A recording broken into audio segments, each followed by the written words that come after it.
Good morning. My name is Nikki Parr. I'm Associate Director for Strategic Initiatives at WEV. This is, I think, number 6 or 7 on our WEV Works webinar series on Wednesday mornings. So I'd like to thank you for joining us. This morning, we are going to be talking about e-commerce, continuing the theme of all things online. And I'm really delighted to be joined this morning by one of our instructors, but more importantly, an expert in all things web related, Masen Yaffee, who is the founder of NDIC Consultants. They're a web design, hosting, digital marketing organization based here in Santa Barbara. So I'm going to be talking you through really how to get online with e-commerce and what is the best way to do that and what are the things that you should be looking out for. So without further ado, I'm going to hand over the reins to him. Thank you. All right, good morning, everybody. So this is, we're doing this in a webinar format. So if you haven't done a webinar before, it's not quite as interactive as sort of a regular Zoom meeting, but we do have the opportunity for you to chat. So if you haven't chatted before, there's a little chat at the bottom middle of your Zoom screen, and you can type in questions or responses, and we as hosts can see those. So it's mostly us speaking and you seeing us, but you can respond back via the chat, which is very helpful. So if you don't have it already up, please click on your little chat button, because we're going to start out with just a little bit of a survey here, so I kind of have a sense of some of you out here, what the makeup of our audience is here this morning. So if you would please let me know, first of all, are you already in business or not? So if already in business, just type yes into the chat. All right, we should see a bunch of chats running through.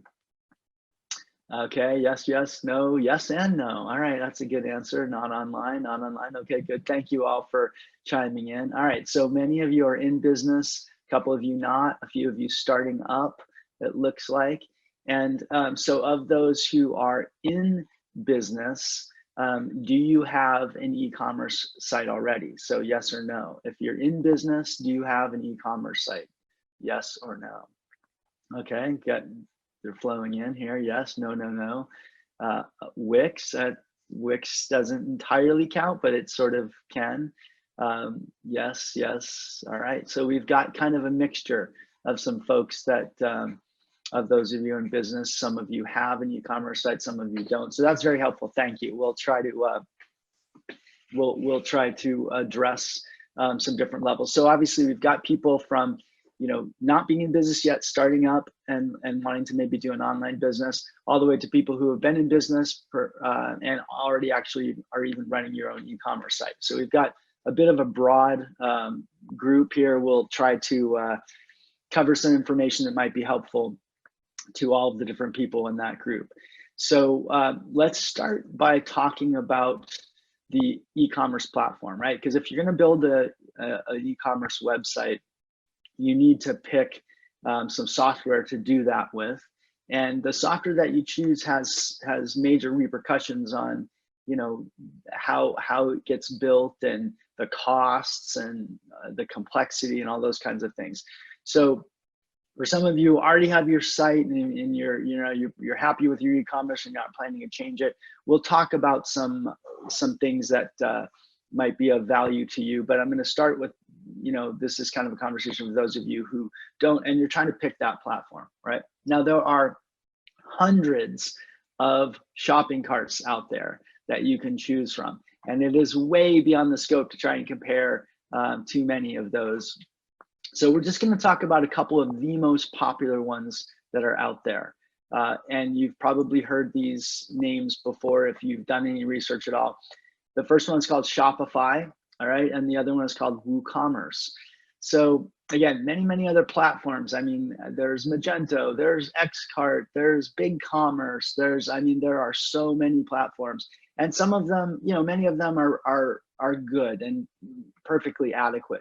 But we're going to talk about Shopify and WooCommerce this morning because those have definitely risen to the top of the heap of e-commerce for small business.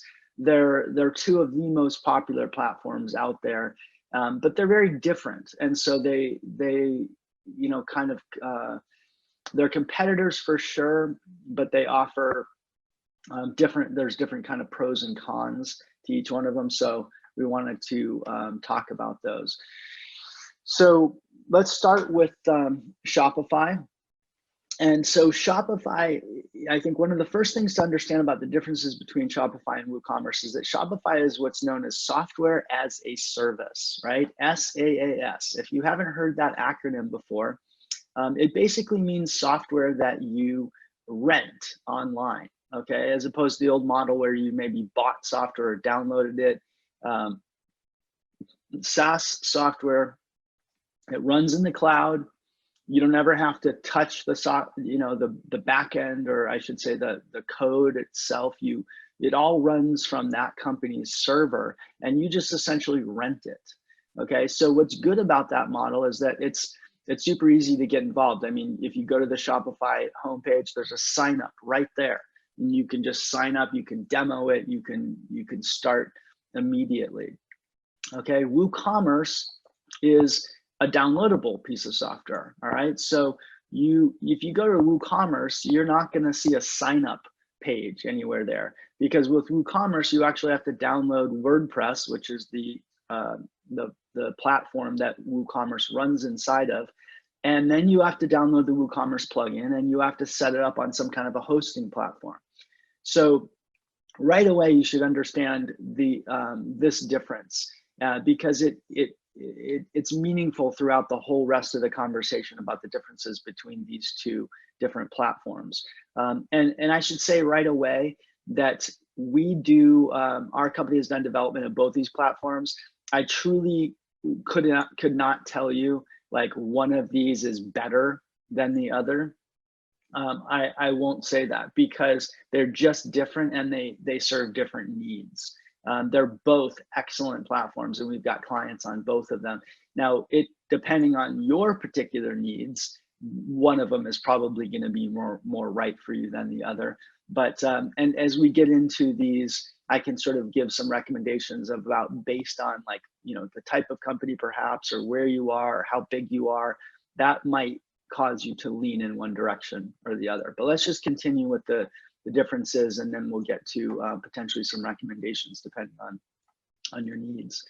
So this idea of SaaS versus downloadable software, a couple of important issues related there. Number one is that it does mean right away, you know, that the setup with WooCommerce is a little bit more complex. You're much more likely to need a developer, a web developer, if you're going to be doing WooCommerce. Now, it doesn't mean you have to. If you're technical and you're a do-it-yourselfer and you've got any web experience at all, it's not terribly complicated, but it's not as easy as Shopify. Shopify, you sign up, you give them your credit card number, you automatically get a login, and you can literally start adding products to your store. I mean, it's very much made for kind of a do-it-yourself approach. Whereas WooCommerce, you have to download the software, you have to upload them to a site somewhere. There's things like FTP involved sometimes, and it's much more the domain of a web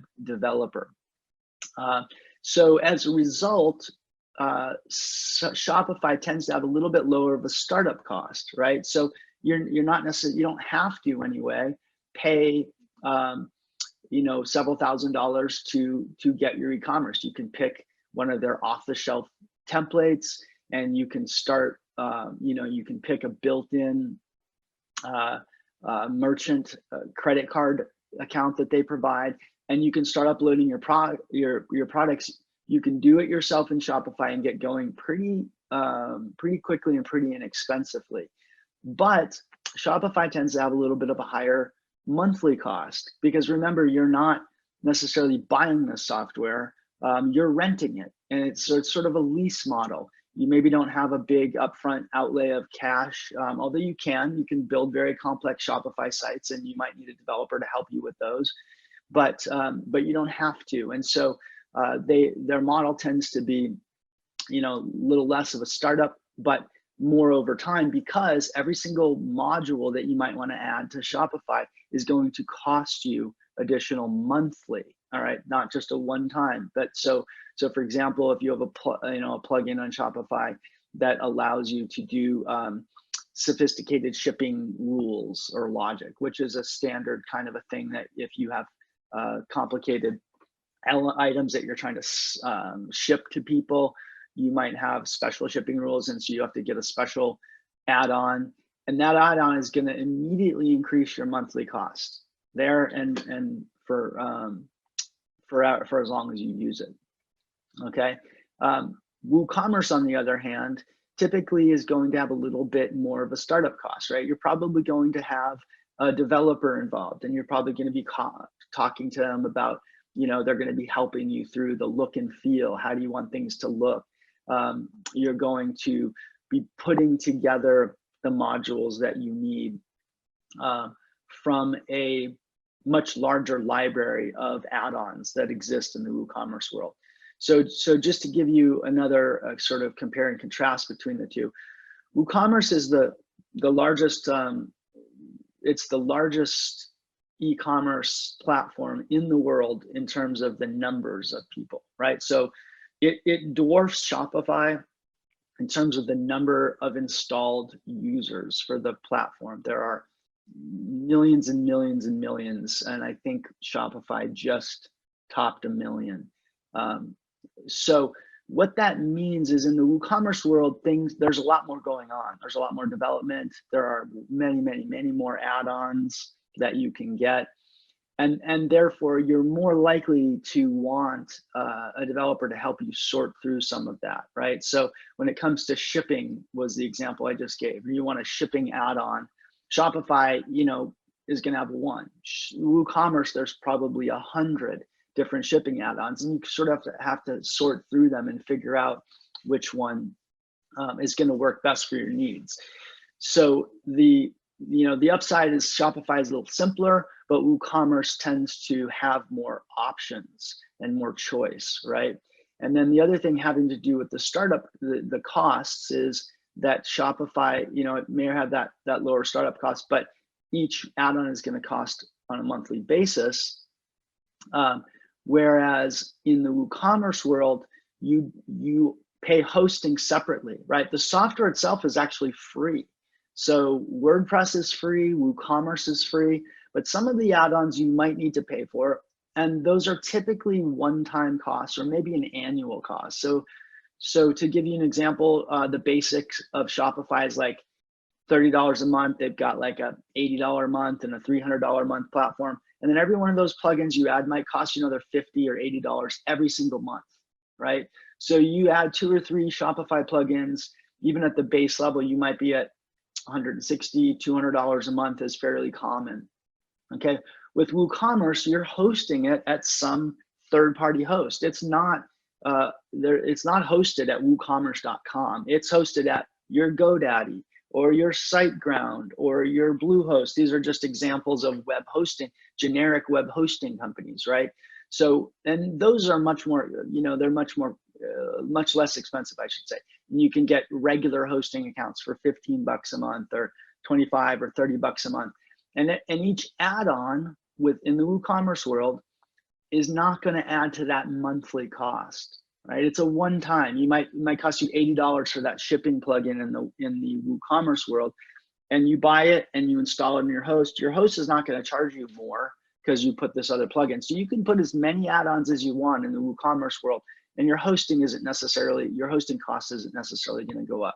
So again, it's a little bit of this buy versus lease model, right? In the WooCommerce world, you're sort of buying in the sense that you're paying up front to kind of get the site built, but over time you have usually a more nominal hosting cost with whichever hosting company you've chosen to go with. In the Shopify world, maybe a little less of a startup, but you're going to be paying more on a monthly basis, sort of like leasing a car versus buying it. All right, other differences, and as I know I'm racing here and I'm a fast talker, but as Nikki said, if you have questions, go ahead and type those into the chat. I will try to respond to those. If too many questions come in at once, I may not be able to get to everyone's question, but please feel free to go ahead. And we will make some time later to just open it up for questions in general. But as I'm moving along through this, if you have questions, go ahead and type them in. So one question we got was, what's comes with the standard Whoo package? So that's a great question, and it gets right to the heart of the differences between these two platforms. The standard Whoo package, all it is it's a shopping cart plugin, right? And so if you've heard of WordPress, WordPress is the #1 content management system, right, for making websites in general. And WooCommerce is actually just a plugin to that platform that adds the ability for you to add products and do, and have a cart and do checkout and sale of those products. So it has a certain basic cart functionality that's built into the standard Whoo package, but much of the additional functionality is by way of plugins or extensions that you would add to WooCommerce. And again, to give you an idea between the two platforms, Shopify also has extensions that can extend the functionality, but there are maybe in the realm of 30 or 40 add-ons to Shopify. In the WooCommerce world, there are over 50,000 add-ons or plugins that you can install. So it's a much larger universe in the WooCommerce world, which makes it a little bit more complicated, but also more flexible in some ways. So let's see, a couple other questions here. Are these full websites, or are they simply the shopping cart in your website? Okay, this is an excellent question from Sue. Thank you. So are these full websites or just the shopping cart? Okay, so both of these platforms are capable of allowing you to create a full website, okay, not just the cart. However, Shopify is very cart focused, all right? So the tools that it offers to build the rest of your website, other pages like About Us or the blog or any kinds of other pages, are much more limited in the Shopify world, right? It's definitely very e-commerce focused. WooCommerce, on the other hand, is a plugin to the WordPress platform, right? And if you don't already know about WordPress, you should. It's the #1 content management system. It's made for building all of those other pages, right? So it's got a very robust blogging system. You can add pages, and you can add as many pages as you want and have a high degree of control of the look of those pages, the content of those pages. And the WordPress system itself has many, many, many plugins for doing other kinds of things, like a calendar of events or various different kinds of forms. There are so many other features. So because WordPress is a more generic platform for building websites, and WooCommerce is kind of a bolt-on to that generic platform, the WordPress / WooCommerce platform definitely offers more flexibility, okay? Whereas Shopify, you can add the About Us page, you can add some other pages, but it's not designed for a more robust website, which is why sometimes people actually have WordPress as the front end of their site, the kind of marketing site, and then they may actually have Shopify as their shopping cart. So you'll see this sometimes. Companies start with Shopify and they like it for the cart, but they realize like, oh, I need this bigger marketing site, and I want to blog, and I want to do these other things. And WordPress is a more flexible platform. And so, they're not necessarily made to work together, but you can, have your regular site in WordPress, and then you click shop and it jumps over to a Shopify site. Now, it's more integrated if you have WordPress and you click shop, and it just stays right within your site and uses the WooCommerce plugin in order to allow people to do your shopping. So certainly WordPress is much more integrated with WooCommerce than it is with Shopify. But that was kind of in response to the full websites or simply shopping carts. So There's a couple of questions coming in about payments. All right. So, what does it include? Is payment processing there? One person's asking about 3PL integration.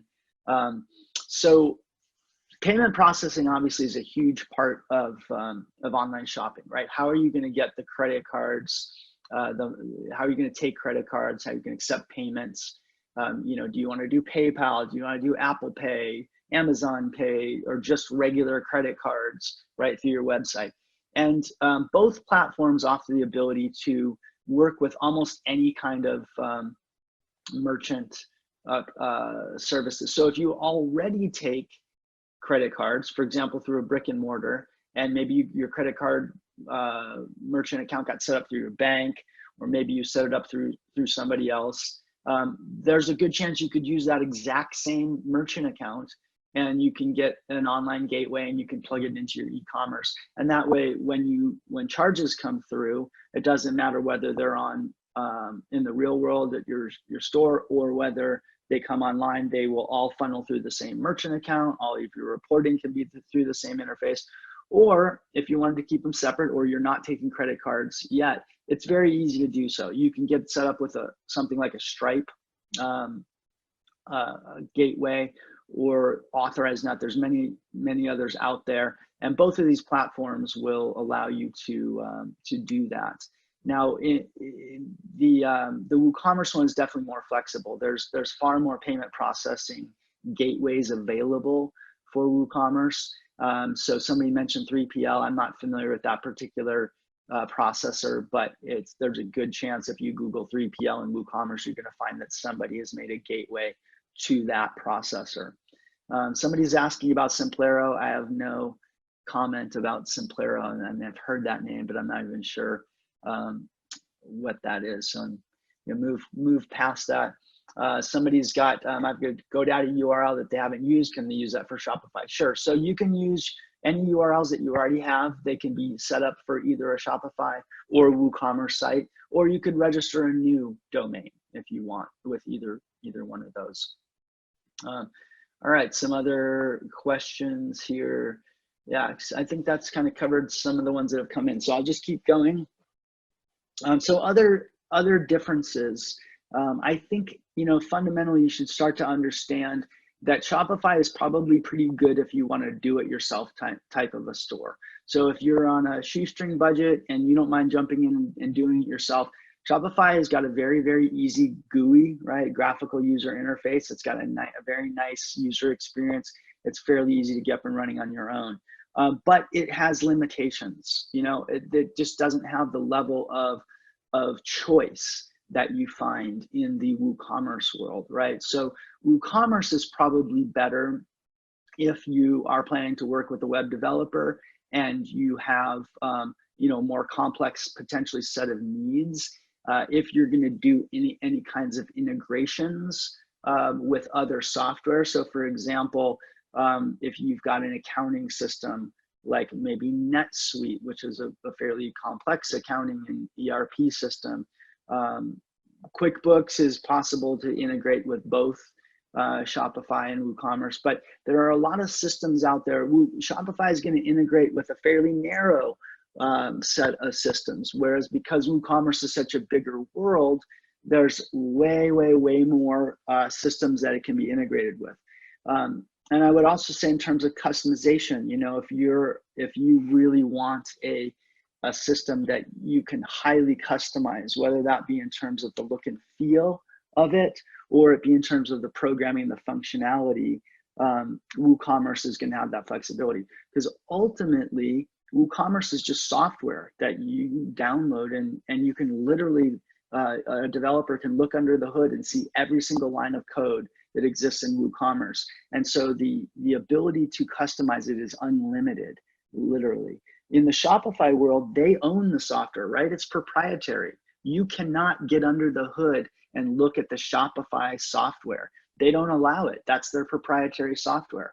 So one of the things to be aware of in that is that if you ever leave Shopify, you take nothing with you, okay? So all the customization, any integrations that you've done, any add-ons that you've configured in the Shopify world, they stay where they're at. You leave and you want to go somewhere else, you basically, you take your content, you can copy and paste it, you take your products, but you don't get the website. You can't just pick up a Shopify website and go host it somewhere else. It's not possible. It's proprietary. You can only do it through them. Whereas with WooCommerce, because it's software that you essentially download, you own it. You own it, and all of the changes that you've made, all of the database of products, all the pictures, everything. And if you don't like your current WooCommerce developer, or you don't like your current WooCommerce hosting company, you can just pick it up and move it somewhere else, right? So it's when you make an investment in the WooCommerce world, you're sort of, again, it's that own versus rent model, right? You own it. Shopify is like renting an apartment. You might set your apartment up a little bit differently than the last person who rented that apartment, but you're not going to start knocking down walls in the apartment, right? You're not going to start building additions onto that apartment because you rent it. Whereas in the WooCommerce world, it's more like building a house. You own it. You can do whatever you want, knock down walls, add new ones, build new plugins, whatever. So a lot of times our bigger clients and the ones that have more sophisticated needs go towards WooCommerce, because there's always a question that comes up that says, now I want to do this. My business is going in this direction. And the answer, to that question in the WooCommerce world is always, sure, no problem. We can make it do that. In the Shopify world, it's hit and miss. If they offer that feature, great. If they don't offer that feature, very often you're stuck. You don't, it's kind of like Microsoft Word. If you want a new feature in Microsoft Word, you can make a request with Microsoft, but it's not like a third-party programmer is going to go in and change Microsoft Word for you. It's an off-the-shelf piece of software, which is a proprietary piece of software, which is what Shopify is. So a question came up: can you do private consultings with me? Yes, of course. I'll give my information at the end of this. You're welcome to reach out to me. Happy to answer other questions for people that want to go down that road. So a question came in: is it possible to set up a simple site to start with WooCommerce? It is. So, I've made it out to be that WooCommerce is a little bit more the complex option, and it is. In complexity comes with, the positive of choice, but it is possible to set up a simpler site with WooCommerce. In general, there are themes, for example, that you can get off-the-shelf themes that kind of control the look and feel, so you don't have to go through a complex design process. There are basic plugins that are pretty common and well-known, and they're easy to install. So I would say it still takes a little bit more than in the Shopify world, but you can start simple in WooCommerce and give yourself that foundation that allows you to have, more flexibility of growth over time. So let's see, moving right along. So I think that's a pretty good talk about the differences between these two different platforms. Obviously, there's a lot more that can be said.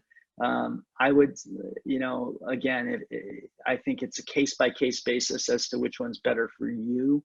But neither one of them, both of them are going to support a small business to be able to sell online. So let's talk about how much you should expect to pay. So costs in the web world are widely varying. It's anywhere from, and this is websites in general, not just e-commerce sites, right? And so if you've ever had a website built, many of you are already in business, you've dealt with this with websites. Those of you who are starting up, you've probably also been involved in a website project. It's hard not to be these days. But, the website world is very fragmented. The costs can be anything from, my nephew who just graduated high school will build you a website for $500, right? All the way up to the very, very sophisticated Los Angeles or San Francisco marketing agency that will build you a website for $50,000 or $100,000, right? So there's just an incredibly wide range of costs when it comes to building a website or an e-commerce website. And so it really has to do a lot more with who you work with than what you're asking to build, right? So you can ask 6 different companies. One of them is a brand new startup, one person web shop, and they're just getting started, and they'll do it for you for $1,500. Now, maybe they don't have the greatest amount of experience and they run into problems and they can't solve them, or it's just a one person shop. So they get busy with another client and they're not being very responsive to you. So it's, you know, it's more about who you're dealing with and the pros and cons, versus, you know, maybe in another instance, it's a bigger shop and they've got a dozen different people working for them. And so it's going to be more costly than that one person. It might be 5K or 10K or 20K, depending on what your needs are. But, you know, they're maybe they've been around for longer and they're, you know, more responsive. And, you know, so it's a service more than it is a product. You know, when you're buying a website or an e-commerce website, you're not buying a car. So you can't just go to 6 different dealers and have the same car and it's going to cost within $300. All the dealers are going to charge pretty similarly. You are buying a service, and so it's more about who you buy it from in terms of how much it's going to cost than what you're buying. I would say that, you know, certainly the startup costs in Shopify are less, and it's more, you know, it's more possible for you to do it yourself if you're of that mind. If you want to have a professional company like ours, for example, you know, I have 10 people that work for me. I have professional programmers and designers, and we've been in business for more than 20 years. So, you know, businesses like ours are typically going to charge in the, you know, 5, 10, 15, 20K range, just depending on what it is that you're trying to accomplish, right? So some web offerings, some e-commerce offerings are going to be sort of cookie cutter. They're just going to try and give you a package. It's sort of a one size fits all. And if that works for you, great. In other instances, it's going to be more custom, where they're going to want to talk to you and understand your needs and then give you a quote based on that. So again, how much you should expect to pay, widely varying. I think it's more critical about, you know, who you work with. And so that's the next point in our bullet list here of what we're going to cover this morning, which is how do you identify the right consultant or company to work with, right? And so this is, you know, this is a generic hiring question in some ways. You know, it's how do you identify a good attorney? How do you identify a good accountant? And, you know, it's, so there's the basic discernment of just identifying a good vendor. And then there are some things that you should sort of know specifically with regard to maybe a web person. So in terms of identifying a good consultant in general, right? I mean, you want to do things like ask for references, look at portfolios, how long have they been in business, try to, you know, who else have they worked for, all of those generic kinds of things that you would do to try and vet any vendor that you might be hiring. Within the web world specifically, I think there's a couple of things that you want to try to dig into. When it comes to web, we divide it into a few different categories, right? There is design of the website, there's programming of the website, there's marketing of the website. And, you know, just like you wouldn't necessarily hire the same attorney for every kind of issue that you have, right? Attorneys specialize. So some of them are into labor law, and some of them are into business, and some of them are good at real estate. And it's not like those attorneys can't do other things, but, you know, when you specialize, you have a lot more expertise, you're more efficient, you have better information. And there's specialties within the web world, right? So somebody who's a really good designer does not mean that they're a very good programmer, that they understand things technically. Somebody that's a very good technical person doesn't mean they're going to make a very nice looking site for you. They don't have the visual discernment to concern themselves. So when you're trying to identify a consultant, I think you need to understand what your own needs are. You know, do you care about how it looks and the design of it? Is that super critical to you and your business? Or is there just a bunch of functionality that's kind of more important? Things have to work a certain way, or is it both? You know, and then what about the marketing? Once the site's built, do you need somebody to help you with the online and the digital marketing, or are you going to do a lot of that yourself? So I think the important thing to realize is that if you want a professional experience, it's probably not a single person. So you can get a single person and they will cost you less, and they will probably, you know, if they're decent, they'll give you some good input, some good advice, they'll work with you, but they're always going to have, you know, their own approach, their own limitations, their own specializations. And in my experience, often they lean in one of those three categories. They're sort of a marketing person, and so they're going to give you good advice about how Google AdWords and SEO and how to make your site come up in the search engines and how to get leads, right? And that's sort of their specialty. But maybe they're not great at design, and maybe they don't really understand the technical part to the degree that you might need. Or they're a designer and everything they show you is really attractive. But if you get too deep into it, you find that they get stumped on some of the technical issues and they can't give you good advice there. So I think that's important to recognize, like, what is their specialty, what is their meaning, and what is it that you need so that you're finding somebody who is the right fit. You know, with a company like ours, we have special people in each one of those disciplines. So we've got a full-time graphic designer, that's all they do. We've got a full-time three full-time programmers, that's all they do. Project managers, marketing consultants. So, you know, a bigger company is more likely to have more specialized people, and you're more likely to get, you know, special and more effective and more efficient consulting within each one of those areas. But again, you may not need that. So it's really understanding your own needs first, and then trying to match those up with the consultant that you talk to. So we're moving rapidly here through my punch list. Let's take another peek at the Q&A and see what's come in. Let's see. I'm a real beginner to the whole process. I plan to offer holistic skincare. I haven't attempted to build a website. Where should I start? Okay, so if, you know, again, I recognize that this is there's a wide array of people here on this webinar.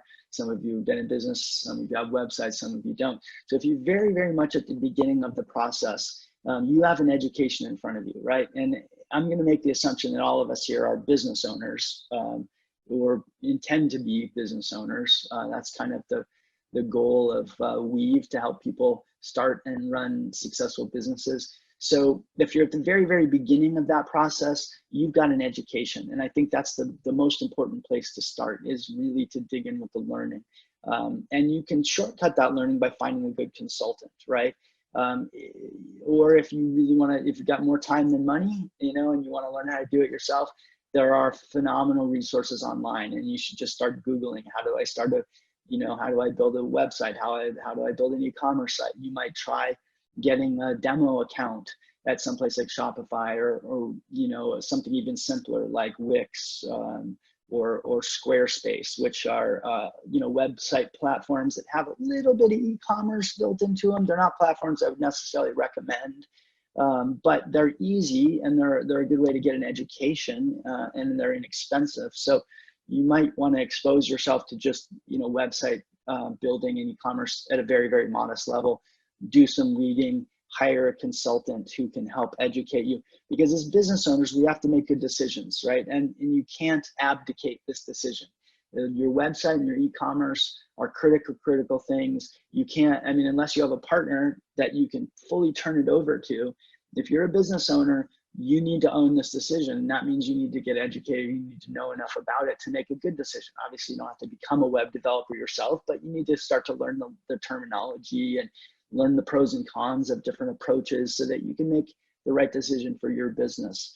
And I think if you're just beginning, that really starts with an education. So we've got one of our WEV contributors, Matthew Berger, who is a talented attorney in the area and has done webinars about the legalities of websites. And there, you know, he's reminding us that there are considerations with regard to privacy, policy, terms of use. These things are becoming more and more important, and also intellectual property, right? So if you have any of those kinds of questions, I highly recommend the law office of Matthew Berger. Super helpful guy. You can find him online. How does organic search or getting traffic to your site go into deciding which platform or vendor? Okay, so this is a great question, and it fast forwards a little bit to now you've got your site built and you want to start getting traffic to it, right? What are all the different ways that you can do that? And does this platform choice make a difference in terms of getting search traffic to your website? I think I'm going to hold that for, actually, you know what, that's kind of next on the bullet point. So bullet list. So we kind of talked about how you identify the right consultant. And the next point here for us to cover is how do you optimize your online sales? So I think, within this broad topic of assuming you've got a site now and you want to start optimizing the selling on that site, the first step in the process is, of course, how do you get more traffic? And that's what this person is asking. Organic search traffic, meaning when you go and search in Google, you've got the ads at the top, right? And then you've got all of the free results below that, which is often called organic search or SEO. The platforms, neither of these platforms are going to have a particular nod in terms of their ability to draw search traffic. Okay, there's some people might tell you they might have their opinion that WordPress/WooCommerce, is got a bunch of built-in SEO tools, and so WordPress by default is a better, better platform for people finding you in search. That's not necessarily true. I mean, fundamentally, search these days, being found in Google, comes down to a few key things. Okay, it used to be that there was a lot of things that you had to do to make your site searchable and to have it come up on Google, and now there's just a few things, and they're much harder to do. And it comes down to content, right? How much content do you have that's quality and relevant to your topic? So if you've got 100 pages of content talking about your industry and your types of products, and in the example, one of our readers is talking about skincare. So if you've got holistic skincare and organic skincare and all these different keywords that have to do with this topic, and you've got 100 pages on that, you're more likely to come up in a Google search than a competitor that only has 10 pages on their site. Now, in Shopify or WooCommerce, you can easily create 100 pages in either one of those platforms. So content-wise, there's really no nod from either site. That's really on you. How many pages have you written? How many blog articles? How much content have you put into your site? The other thing that's important for coming up in search is the links that you have to your site from other places. Okay, how many other companies have linked to you? If you've got 50 links from Ed Hat and NewsHawk and The Independent and other partners, and all these people are linking into you, Google says, oh, wow, you're popular, okay? And so you're more likely to come up in the search engine than somebody who's only got 10 links from other places to their site. So fundamentally, the amount of content you have and the links that you have are really what drive your SEO, your search engine, your organic search. And both platforms are equal in that regard. Now there are some other factors. I mean, there's hundreds of factors with regard to search, but those are so much more important today than they ever were, and they dwarf all the other factors. So there are some, tweaky, geeky kinds of technical things that we can get in, and distinctions that we can get into between platforms. But really, your search engine is going to come down, your search engine ranking is going to come down to those factors, and they can be done in either platform. So let's see, just glancing at questions again. Prefer to work with someone in web design familiar with the industry. Okay, so this is a good question in general. Do you look for a consultant or a web design company that's specific to your industry? And that's always an interesting question. I mean, depending on how complex your industry is, I think it makes more of a difference when it comes to the marketing side of things, right? So once you have a site, you need to get it built. You have a professional graphic designer that helps you make the design. You have a professional programmer that helps you program. You have a project manager that helps tie the whole thing together, and you've created a nice site. A lot of teams can do that regardless of whether it's a retail clothing shopping cart that they're creating, or it's a skincare site that, or any number of other products.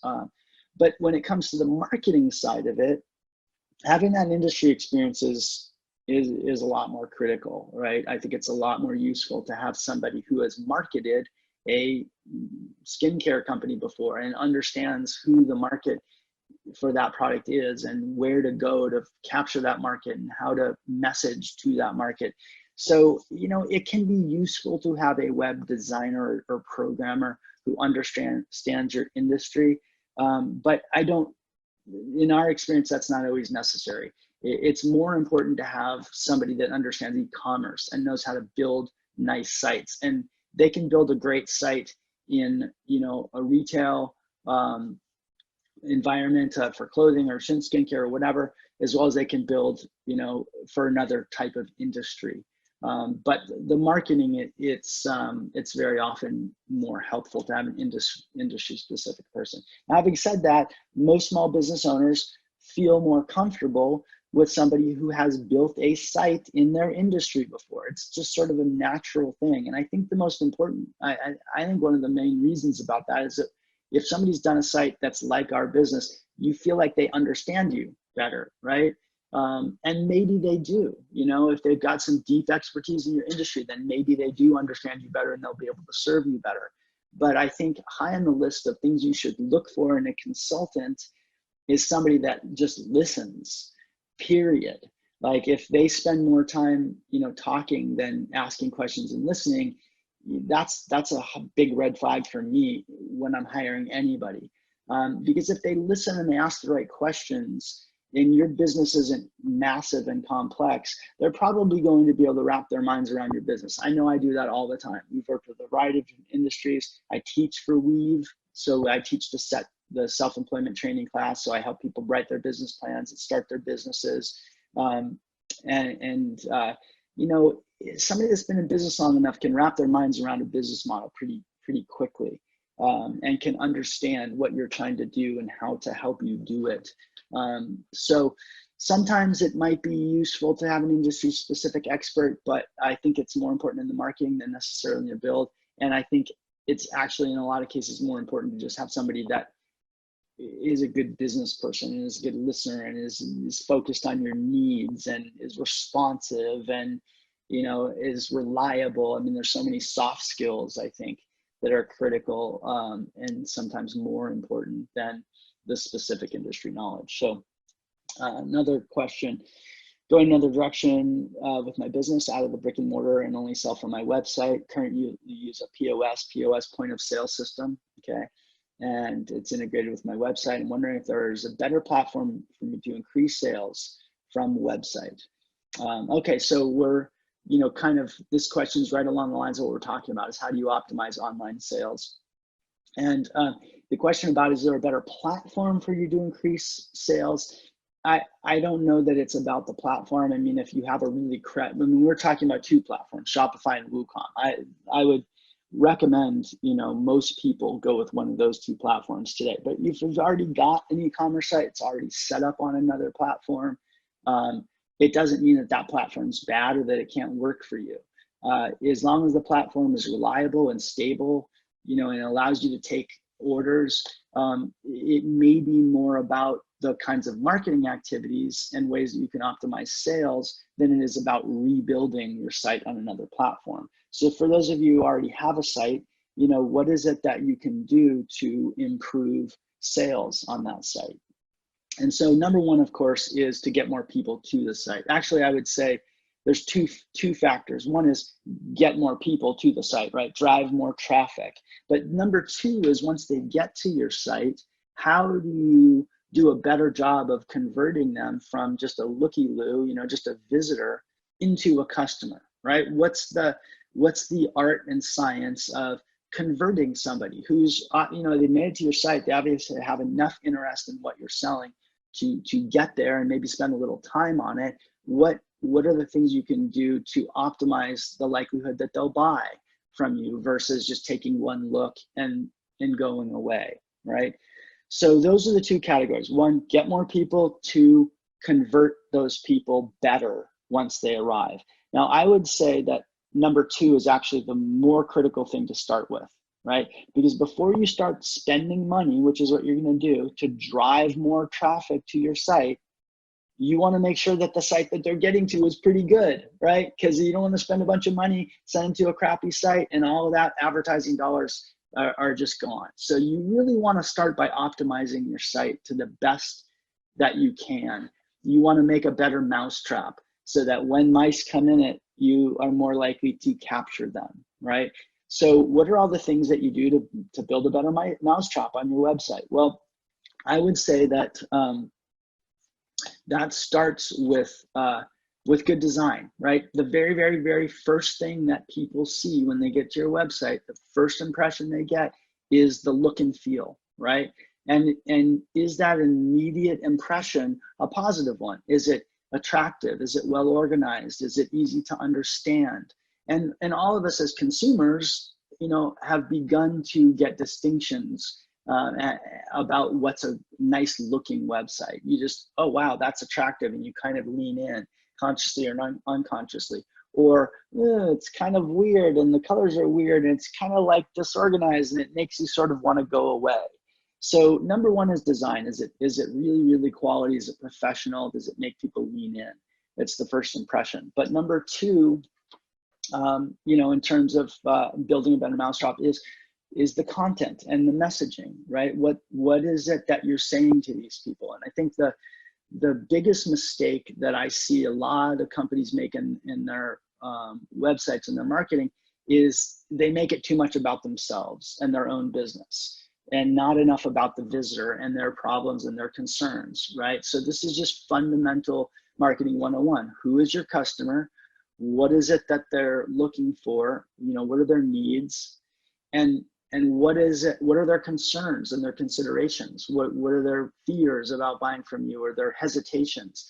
And how can you deliver a message to them through pictures and text that tells them, you get their needs and you can satisfy them, you get their concerns and you can address them and give them a comfort level that you have what it is that they're looking for. And this happens, through good copy, good copywriting, good imagery that tells the right story. It happens through you focusing on the benefits of your product rather than on the features. So for example, top among the worst intros is "Welcome to our website," right? This big headline that says "Welcome to XYZ company." Like, that's a huge waste of space. You basically said "Welcome to me," but you haven't really even said like who you are or why you're going to benefit the person. So that headline should really be something about that's very, very centric to them. So if you're selling shoes online, it might be something like you're the most comfortable pair of women's shoes that you'll ever buy online or something. And so we're saying you, right? We're talking to that audience and they know it. And we're talking about benefits, comfort, right? Ease, those kinds of things. So when you start talking to them and you start naming their, the benefits that they want and maybe, handling considerations, 100% money back guarantee, overnight shipping and return, like whatever those considerations they have from buying, and you try to address those as well, you can make a connection with people and you're much, much more likely to have those people read on. Now, the next thing that happens in terms of building a better mousetrap is very, very easy to use, right? You should have the fewest number of clicks. You should be able to get people right into the information that they need about your product so they can make a buying decision. And then that checkout process should be very intuitive and, not disorganized and ask for more information than it needs and things like that. Now, both of the platforms we're talking about here today already pretty much incorporate that part of it, right? They've already got interfaces for add to cart and checkout and put in your credit card information and choose your shipping. And they're very, very much like what you would expect, whether you've shopped at Amazon or other kinds of online stores. You know, they use a pretty similar model that most people are familiar with today. If you're on another cart, however, that's older and not, you know, maybe not super up to date, that would be a reason to maybe look at rebuilding your site in a more modern cart, because those kinds of things do lose people. You get people abandoning their cart because they get halfway through that checkout process and just something bugs them about it, or they get confused, and then they just go away, right? They switch over to another page and they never come back to your page, and you lose people in this checkout process. So that's an important aspect of optimizing sales, is having that really nice, easy to use experience. And there are ways that you can measure this kind of stuff. I mean, shopping carts, there are things like abandoned carts percentages, right? What's the percentage of people that add something to your cart and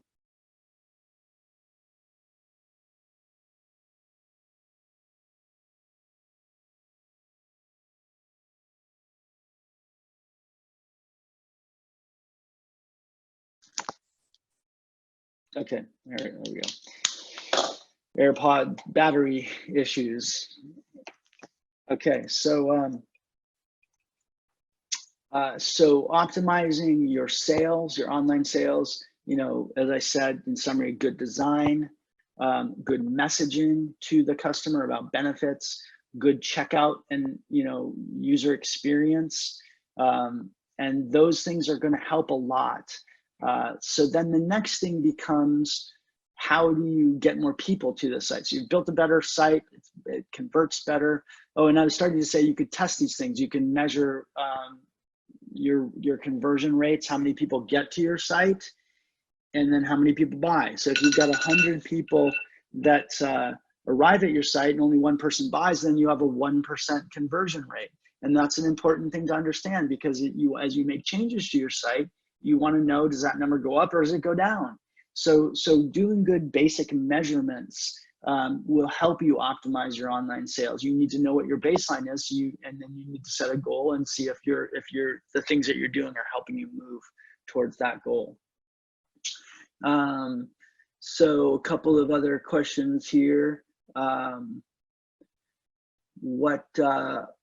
What is the minimum barrier to entry? How do you protect yourself from your site builder? Building a like site or business on the side with their nephew. So I think, you know, protecting yourself from your site builder is kind of an important. I mean, it's a terrible thing, but unfortunately I hear too many stories about people like, oh, I paid this person to develop my website and they went away, or they, you know, I tried to get my website away from them and they said I owed them more money and they wouldn't give it to me. You know, unfortunately in the web world, it's very, very easy to call yourself a web developer. And you just sort of have to know a little bit more about your prospective client a lot of times in order to get a job. And it's not until, you know, you as the client are halfway through that contract that you start to realize that maybe they're not the most experienced, or, you know, whatever. And then that starts to lead to other problems. So I'll say a couple of fundamental things that you should do just as a business owner. Number one, you should own your domain name, right? So don't let the consultant, I mean, if they buy it for you, it should be in your name. You should have the login. So if it's bought at enom.com or GoDaddy or any of the places that you can buy domain names from, and the easiest thing is for you just to go and buy it. It costs like 10 or 15 bucks a year. You can do all the searches of what your domain. If you don't already have control of your domain name, you're in business, you should make sure you have control over it, because ultimately the control over that domain and where it points is the ownership of your online, you know, personality, your online store or site. And so in worst case scenario, if they had control, your web developer or site builder had control over the site itself, you know, you might lose that site. But if you have the domain, you can point that to somebody somewhere else and get a new site. But if you don't have control of your domain, then you can be in trouble if they start to get unethical or weird about it. So that's the first thing I would say. The second thing I would say is make sure you have a good agreement up front. Who owns the results of the work that they do? Now, in the case of Shopify, really Shopify owns it, you know, in a way. I mean, there's the web developer, you know, they might have your password. Okay, so, but if you're the one paying the credit card to Shopify, you could probably get online with Shopify and have them give you the password if the person that's helping you develop won't do it. And the same thing with WooCommerce. You're gonna have some a hosting company somewhere. So you should make sure that you have access to those passwords, even if the other person is doing it, that ultimately, if you had to, you could lock them out instead of the other way around. So these are just good things to do from a, you know, semi-technical standpoint. Some of you are gonna scratch your head and be kind of intimidated by that, but this is part of what you have to get your mind around if you're gonna be doing online is you need to have the keys to the kingdom and be able to protect that if things should go south. Now, protecting the intellectual property, this is a question for Matthew Berger, our attorney who is here. I would highly recommend you have this conversation, but the question sometimes comes up, hey, I want to start this new online business. How do I keep other people from starting it? Or how do I keep my web developer from just taking my idea and going and starting it themselves? You know, I personally think that that's not your biggest concern for the most part, okay? Because for the most part, you know, you're the only one that's going to be motivated enough to invest the money and spend the time and market.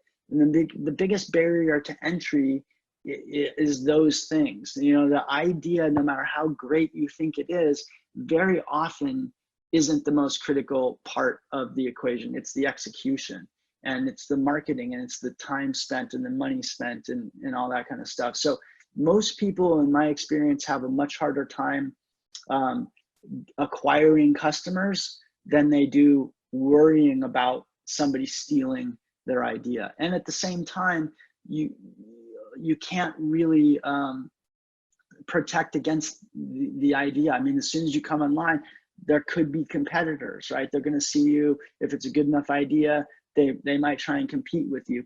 And that's not necessarily a bad thing. I mean, competition will, you know, they're going to spend money getting the word out in the marketplace, and it actually is going to benefit you. I mean, it's hard sometimes to think like that and to realize that, but you can't stop competition. All you can do is be a better competitor in a way. And anyway, this is my non-legal advice. Talk to your attorney if you want better legal advice about protecting intellectual property. All right, going back to the questions here for a moment. Do platforms provide analytics and how many visitors actually purchase? Yes, you can easily get analytics. The number one analytics is Google Analytics, and Google Analytics will plug into either one of the platforms, and it will give you rich information about who your visitors are, how long they stayed on the site, what pages they visited. You can tie them into the sales, so you can measure your conversion rates. I had 225 new visitors last month, and I had 22 new customers, so I have a 10% conversion rate or whatever. So analytics are available for almost, I mean, Google Analytics you can plug into almost any platform. Do the two platforms, let's see. How serious do we need to take threats about upgrading our site for the blind? Oh, this is a really good question. So ADA, or American Disabilities Act, was signed into law in 1990 or 1991. And at that time, there were no websites, right? My business started in 1994, and that was at the very, very beginning of the web. And nobody even had emails for the most part at that point. We were just starting to build our first websites for companies. And so in 1991, the ADA had no provisions for websites whatsoever. So if you read the ADA, there's nothing in it about what's an accessible website. Nevertheless, that doesn't stop people from suing other people. So there have been a rash of suits. It started about 3 or so years ago. Some attorneys, had a disabled client, visually impaired client that they represented, and they sued Domino's, I think, or Pizza Hut or somebody like that, right? And they said, your site is not accessible for the blind. And they won this suit, right? And Domino's had to pay a lot of money, and they had to make a bunch of changes to their website. Well, what this did is this created some precedent in the law, right? There's still nothing in the ADA that says what does accessibility mean for a website. There's no definition of it, but because they won this big suit, it kind of opened the floodgates. And so now their last year, I think there was 3,800 or some, maybe 5,000 websites suits filed across the country against companies for not being accessible. And so it is a thing people are having to concern themselves with now, that your website is able to be, essentially it's accessible to people primarily who are visually impaired in some way or the other. They can't see very much, or they can't see at all. And your website has to do things like have the ability to make the fonts bigger, or make the backgrounds really high contrast so it's easier to read, or for people who can't see at all, that their screen reading software that reads out loud the website is able to parse your website, meaning it's able to read all the menus and all the text, and the images have alt tags so that when they come across an image, it has a description of what that image is so they can understand the context of the page.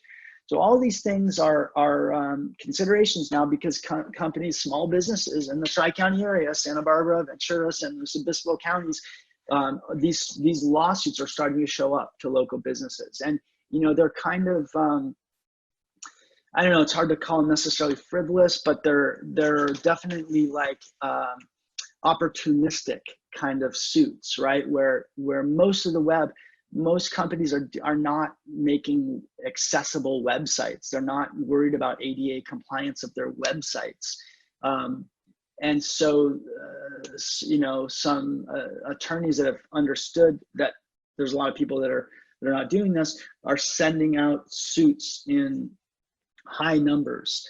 And they're just looking for a quick, to make a quick buck, to have a small business say, oh yeah, you're right. And then their insurance comes in and they just get the attorney and their client get a quick 25K or 50K payout. So you need to protect yourself against those. And there's some things to do. You should talk to your web developer about that, because it's definitely a consideration for small businesses today to have some level of compliance. Is there a way to measure test conversion without investing in inventory?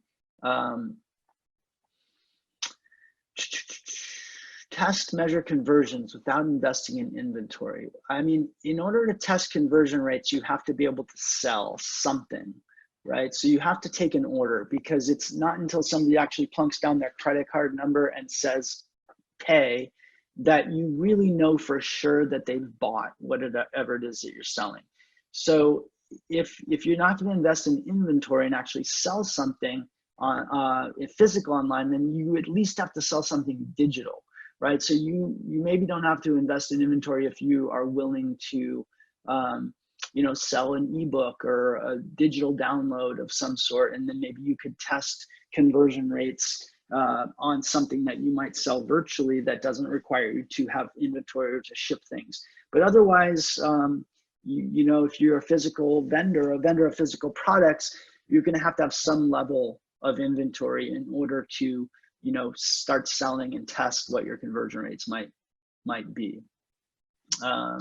Let's see, a couple other questions here. Confused with offers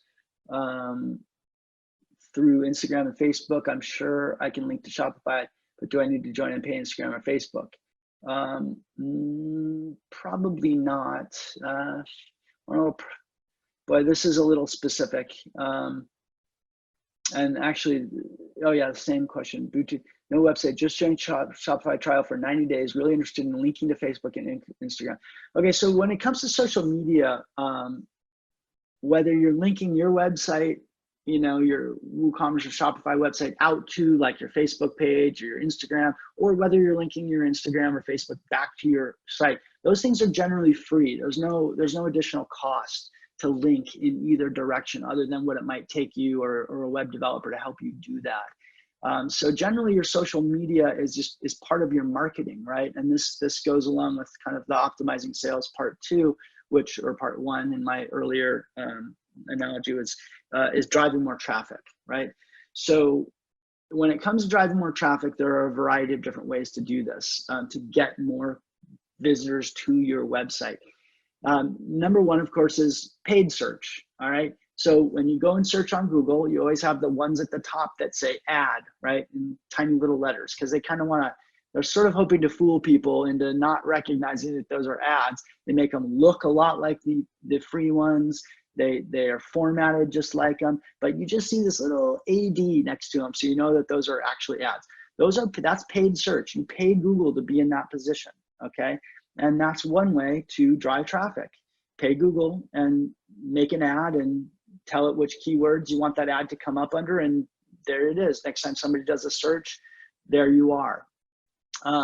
Now, there's other platforms for paid search, right? You can do paid Facebook, you can do paid Instagram, you can do paid Twitter. There's all the social platforms out there you can do paid as well, and it might make sense to do so.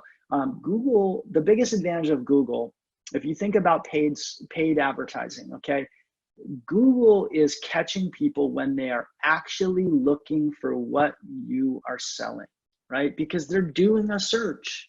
They're searching for skincare or, you know, socks or whatever, baby diapers, whatever it is that you might be selling.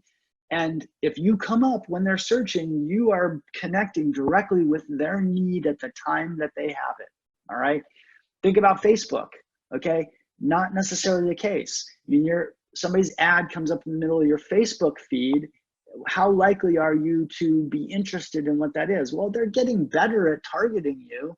You know, there's a lot of different ways that they can figure out that maybe you're appropriate for the thing that they're selling, but 9 times out of 10, I want that thing to go away, right? I either ignore it or I hit close or go away or whatever. I just scroll past it because they can't connect quite as well with my immediate need. They don't know. I'm not reaching out to them, they're reaching out to me. So that's one of the critical differences between Google AdWords and search, paying Google for ads versus paying Facebook or anybody else, is the immediacy of that need that somebody has when they do a search.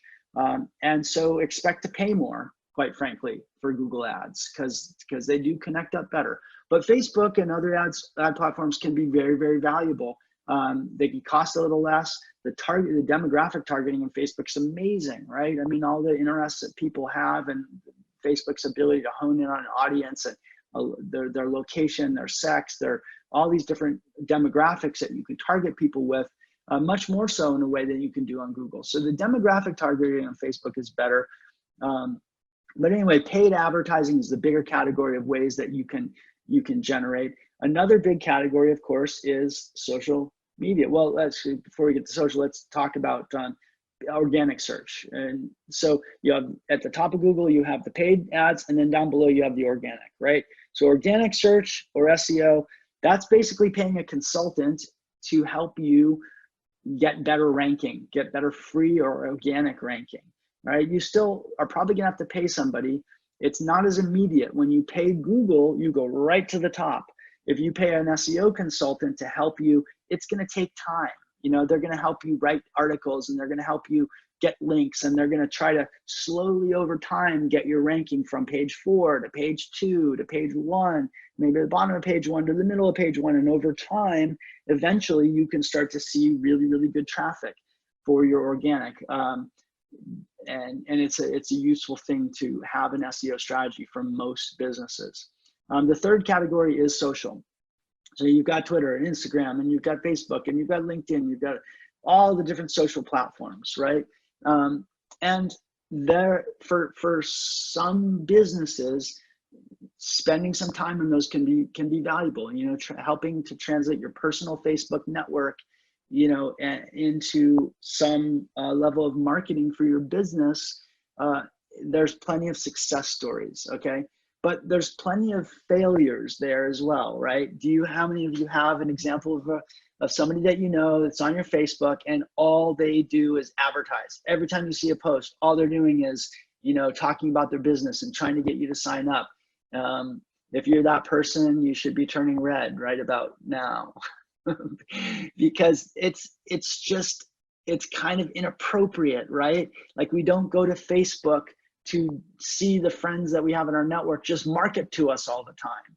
So, you kind of have to be careful in a social sense how you do that marketing. If you do a great job of liking people's baby pictures and posting about just things without any agenda, and every once in a while you say, oh, hey, everybody, please like my page or check out this thing, or if you know anybody, we've got a special going on, and that kind of a message comes 1 out of 10 times, then maybe it's more palatable and your network isn't just going to start to ignore you, and you can actually get something out of it. But it's a dance, right? And it's not, social media is not a panacea.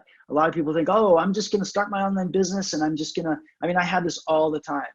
I read these marketing plans, and the marketing plan is, I'm going to build a website and I'm going to get on social media and then I'm going to have a bunch of customers. It's like, no, that business plan almost never works. That marketing plan almost never works, because social media successes are 1 in a million. And everybody has an example, like, oh, this person, they built this amazing Facebook page, and the next thing you knew, their business went through the roof, right? Or they had this Instagram. But the reality of it is that is rare, extraordinarily rare, and it's not reproducible by many, many, many small businesses. It's not even realistic to try and reproduce it. They might have been in the right place at the right time. They had some kind of message that went viral. They got lucky and had a celebrity retweet them to 3 million people. These are not necessarily reproducible with any level of reliability by other small businesses. So don't take that one example of social media success that you can name and necessarily think that means social media is the best way to build your own online business. It may be, but in more cases than not, it won't be. And when I say that, what I mean is, let me give you an example. So I have a client that has a salon. Obviously, she's very much hurting in this environment. But prior to COVID, she was running a very successful salon, and she came to me one day and was very, very proud to show me the 6,500 people she had on her Instagram, right? She had 6,500 followers on her Instagram. I'm like, wow, that's awesome, right? How many small businesses do you know that have 6,500 people on their Instagram? And I'm thinking to myself, hey, that's phenomenal, right? Because she's a salon, so all of her customers want to see other pictures of, nice haircuts and things like that. So that really seemed like a good connection of social media with her business. And she had obviously done, she's like, yeah,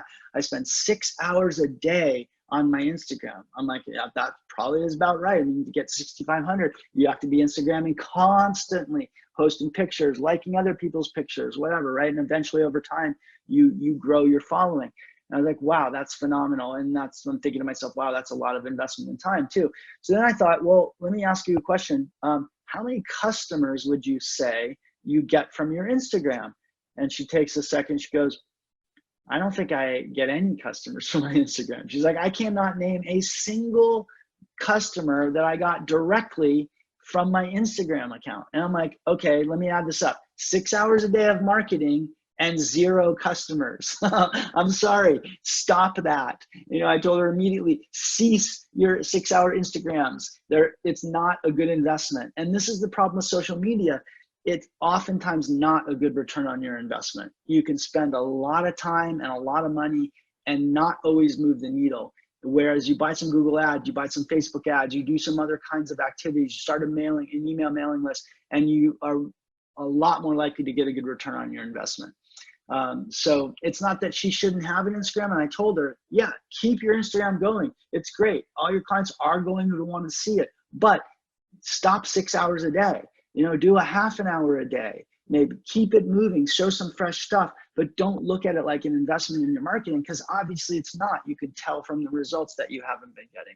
So those are the three areas though, social, SEO, and paid advertising. Those are the biggest ways. The other way is PR, okay? PR means getting an article in a newspaper, getting an article in a popular online blog. PR is phenomenal. It's one of the best forms of marketing, right? Because if somebody writes about you, get an article in Newshawk, the Independent, whatever, the general public doesn't think of it as an advertisement. They just think of it as interesting information about this new company. Let me go and check them out. And so it's like the best form of free advertising in a way, but it's not super sustainable. It's very, very difficult to get a lot of those consistently over time. And every one of those PR hits, they'll give you like a little bit, they can give you a decent hit, but they go away pretty quickly. We see it all the time. A client gets an article and their traffic, goes up for like 3 days. And if it's a local newspaper, 3 days later, that newspaper's in the bin, and their hits from that article go down. So PR is really, really good. But it's maybe part of the mix. It's not the only thing. So that's kind of how you help to optimize your sale, getting more traffic to your site and then selling better. And I've got one last bullet point, and I'm going to take a couple more questions here before we do that. So let's see, is it possible to use Shopify with a website like Squarespace, who already has their own e-commerce platform? So when it comes to mixing platforms, there's Squarespace, Wix, there's all these other things, Flow. You can mix and match different products. I mean, you could have a Squarespace front end to your website where the About Us and the contact form and everything, and then when they click shop, it jumps over to a Shopify or a WooCommerce site. And you can mix and match these platforms, but essentially it's kind of like you're creating a couple of websites now, right? So you're going to have extra costs, and the question would be, why would you bother to do that? It's going to be more efficient over time, more cost effective to try and get everything done in one platform.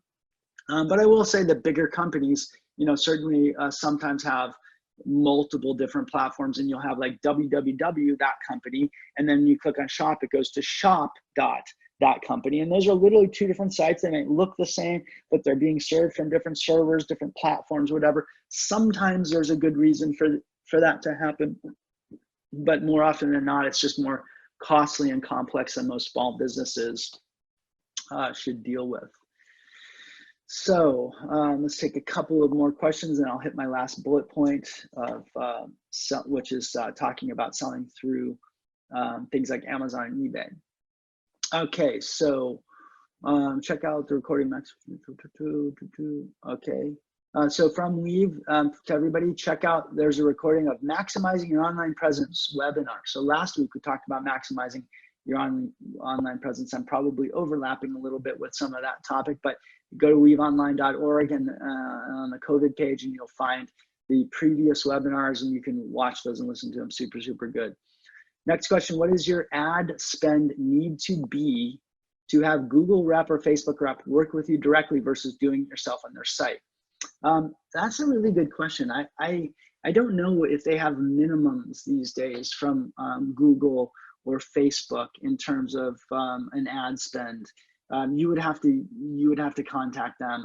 I do know that there are plenty of independent companies that will help you. And in fact, it's one of the things we do. We help our clients with their Google AdWords. And part of the reason I got into that is because obviously our clients were saying, okay, my website's built, can you help us drive some traffic to it? So it was a natural thing for us to assist them with, but partially too, like if I was advertising on Google, I don't know that I would trust the Google rep to give me the best advice on buying Google ads, because there's just an obvious conflict of interest, right? Their entire goal is to just get me to spend more, right? And how much do they care about how well I spend that? Like, I don't know. I don't have a huge level of confidence that a Facebook rep is I mean, they're obviously going to help me dial it in. They probably know more about their platform than I do. So there's no question going to be more value working with a rep than probably trying to do it on my own, right? But frankly, I'd rather have a third party, because, and particularly if that third party is just charging me on a fixed price basis, right? In other words, I wouldn't want to hire a third party advertising consultant that's charging me based on my ad spend with Google, because now they're in the same boat. They're just trying to get me to spend more. They don't even care probably how great it does. In fact, the worse it does, the better of a argument they have for me to spend more on a whole variety of different things that they could do to make the advertising perform better for me, right? So their motivation is, their agenda is not in alignment with mine if they're taking a piece of my spend on the advertising. That's just my personal view of it. But you know, the way we've chosen to do it, and a lot of advertising consultants, is on a fixed fee, right? So we charge a few $100 a month. That's it. It doesn't matter whether you spend $1,000 with Google or Facebook or $20,000 with Google or Facebook. We're going to charge that same fixed fee. So our only goal is to create the best campaign that we can for you. Our entire purpose is aligned with yours, which is just to help you with the best, because we don't make more money if you make more money. We don't make less money if you, we just make our fee because we're selling a valuable service of how to dial in that, and I didn't mean this to be a pitch at all. Forgive me for that. It was really just meant to say that an independent consultant that's on a fixed fee basis is likely to have a better, have your needs more in alignment with their own, rather than just based on how much you spend. So I hope that helps with regard to your Google or Facebook ad spends. Another question, do people price on conversion? Not sure what that means exactly. It sounds like that question is going towards whether or not you can get a consultant that will maybe sell their services based on like how many leads or how many sales you get. That's an ideal in the marketing and sales world, is to get somebody that's willing to operate at that level of accountability, where they're gonna charge you only for the benefit. In other words, how good of a conversion rate or how many sales they produce. It is the rare consultant that I've ever seen be willing to to price their services based on that. It's ideal from a business ownership standpoint. Sure, I'd like to pay that salesperson only on commission 100%, but most of the time you have to pay salespeople a base salary plus a commission, right? So it's the rare individual that's going to work only on a commission in my experience. All right, so I got one more bullet point, and then I'll take any final questions that we have. So what about selling through Amazon, eBay, or other online marketplaces? Okay, so Amazon, that's I'm going to talk the most about. eBay, it's much fewer businesses that would make sense for you to sell on eBay, although it can make sense, and sometimes it's just a way to market. You get a few products of yours up on eBay, you sell them maybe even at a little bit of a discount, and in the description of those, you have a link to your website, and it just is another marketing channel. You might sell a few, but you might also push some people to your website, and so selling on eBay can make sense. Or Etsy is another example. If you've got kind of home created crafts or other kinds of products, it makes sense to have in the Etsy marketplace. But Amazon's a whole different beast, right? Amazon, if you don't already know, this is an interesting statistic. It happened about, I don't know, a year or two ago. Amazon crossed the threshold for search of products. And what I mean by that is more than 50% of the time when somebody is searching for a product, they start that search at Amazon, not Google. Okay, so Google owns the search market. There's no question. They've got 93% of the search market or whatever, compared to Bing and Yahoo and whatever other search engines even still exist out there.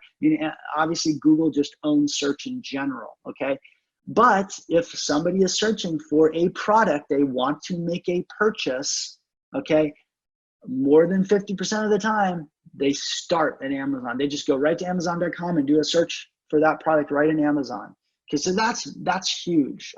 That means that Amazon is not only, as we already knew, the largest e-commerce marketplace in the world, but they're also rapidly becoming one of the most important search engines in the world, because people are literally starting their research for products on Amazon. And so it can be very important to sell through Amazon. It might make sense for you to sell through Amazon. It's no small deal to sell through Amazon. I mean, it's becoming more and more complex. And Amazon itself has all of its own analogies to Google, where you have paid advertising on Amazon, you have organic search on Amazon, you have your landing pages of your product on Amazon, which you have to SEO, and you have to have good marketing going on. And, you know, so like Amazon is a whole world in of itself, and it's become very, very complex over time. It makes sense for a lot of vendors, a lot of sellers, a lot of retailers to be on Amazon, at least in addition to whatever you might be trying to do through your own website. So it maybe becomes an additional channel, a distribution channel for you to sell through. And it can make sense to do that. It's complicated. There's not, I mean, we could do an entire webinar just on Amazon. And so it's well beyond the scope of this webinar to talk too much more about it. But I will say that there are experts, and we have one ourselves that specialize just in Amazon selling. So if it's something that you want to do and you don't have somebody, that's one of the things that we help companies do. But I will also say that I don't think it's a great idea to sell only on Amazon. And the reason for that, if you look at what just happened with COVID and Amazon, okay, so there are many, many merchants who have built their entire business around Amazon selling. I mean, they may have already been selling through brick and mortar, and they decided to go online, and they just went straight to Amazon. They didn't do their own e-commerce, and they quickly started having a lot of sales on Amazon, so they focused all their efforts. And so fast forward to 2020, March, right? And Amazon announces that they're going to prioritize essential products. So they stop receiving products from a whole percentage of their merchants that aren't considered to be selling essential, and they're deprioritizing the sale of those products online, those non-essentials, right? So what happened, for example, in my case, I went to buy pellets for my smoker. Okay, I have this little smoker. I'm all into my wood pellet smoker. I stick the little pellets in, and 2.5 hours later, my tri-tip or my chicken is like the best you've ever tasted. I promise you, it's amazing. And so I went to buy pellets, and I bought them on Amazon last time. I go to buy them this time. They're available. They're Prime, right? The big blue Prime sticker. I'm thinking I should get it in 2.5 days. Amazon tells me I'm not going to get it for 4 weeks. Okay, so suddenly this, you know, so now think about that merchant selling those pellets that just went from very, very healthy Amazon sales to COVID, where they could still be selling pretty good because I'm cooking at home a lot. I need my pellets. I need more than ever. But suddenly Amazon is deprioritizing the sale. I don't want to buy through Amazon now and then wait 4 weeks. Okay, so I went to the manufacturer's website, and fortunately they had a nice e-commerce site. So I was able to buy my pellets. It cost me about $5 extra in shipping over what I would have paid for my Amazon Prime, which I have a Prime membership, so it would have been free. So I didn't love that, but who cares? I paid $5 and I got them in 2 days instead of buying them through Amazon, where I was telling me I was going to be 4 weeks out. So there's a whole huge, massive swath of Amazon-only merchants with non-essential products that are getting killed right now. Their sales have dropped through the floor because Amazon's deprioritizing the sale of those products over, you know, and prioritizing the sale of quote essential products. You have no control over that. You can't define what Amazon considers essential and not essential. I sure thought my pellets were essential. You know, they help me cook. Like, what could be more essential than eating? But Amazon didn't think so.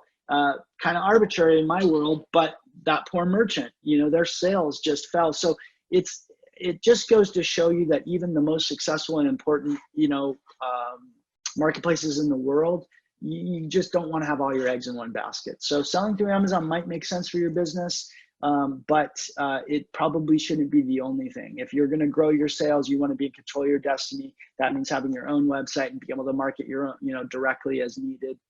And maybe Amazon is an adjunct to that. Now there's a question, is there a cost to list on Amazon? Yes. The cost to list on Amazon essentially is the percentage that they take from every sale. And there's a variety of different ways that you can list on Amazon. There's fulfilled by Amazon, and there's other options. And you know, depending on how you do it, they can take as much as 30%. of the sale. So it's no small thing to sell on Amazon. There's a complexity, there's a cost to just get in there, and then there's a cost to conduct business on that marketplace, depending on how you do it. But obviously, it's the most important marketplace in the world, right? So that can also translate to much greater numbers of sales for you, and even just a greater amount of exposure of your product and your brand to the marketplace. So it can be a very important way to go. I just recommend it's not necessarily the only way to go. All right, so I think I have covered all of my bullet points that we said we would cover in this e-commerce webinar. I think I've mostly kept up with the questions as they've come in, but forgive me if I've missed yours. There's a huge, long scrolling list of things here, and if I missed anything, feel free to just go ahead and ask it again now, or if you have any other questions, please go ahead and post those to the Q&A or directly to the chat. And no more questions, so I guess I did such a fabulous job of answering them as I went along that we maybe don't have a lot more questions. So I'll give, okay, here's one more. How do you handle tax? So tax is super critical, and both platforms offer plugins for calculating tax. It's not too terribly complicated. It can get complicated if you have multiple physical locations in different states, but generally tax, you get taxed inside customers that you ship to inside of California, you get taxed. People you ship to outside of California, you don't get taxed. And you know, there are some fairly simple plugins that just kind of handle those calculations for you. Now you do have to add that all up, because when you're doing sales tax, of course, you have to report and pay that sales tax that you collected to the franchise tax board. So you'll have to run a report periodically, either quarterly or annually, depending on how often you pay your sales tax. And then you have to write a check to the franchise tax board for all that money that you collected. Any other questions before we call it a morning? I'm seeing thank you, and I'm seeing people signing off. And I got one very specific question on Facebook Pixels. I'm gonna decline that one because I don't think it applies to everybody, but feel free to reach out. Oh, let me go ahead and put my contact info up on the chat. Okay, so here, I'm sending a chat to, oh, I can't, can I send it to everybody? No, it's all panelists and attendees. Here we go. So this is me, MTY at NDIC.com. Again, my name is Masen Yaffee, putting this in the chat. And you can go to our website, https://www.ndic.com. Feel free to check us out. Feel free to email me or give us a call. Happy to answer more questions, discuss anything if you have any individual projects or things that are outside of the context of this webinar. And so I think with that, thank you very much for your time this morning, everybody. I wish you the best of success in your online endeavors, and have a good one. Thanks, Masen. That was absolutely brilliant, very comprehensive, and we're grateful to you for participating with us this morning.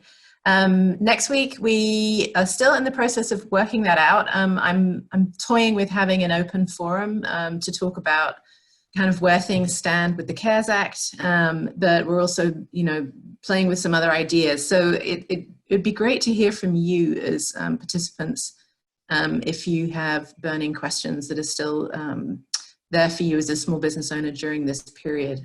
Please feel free to just reach out to me at WEV and par at weavonline.org, which I'm typing in now, because we do want to make it relevant for you. That said, happy Wednesday. Thank you for everything, and enjoy the rest of your day. Thank you. Thanks, Nikki. Take care. Bye, everyone.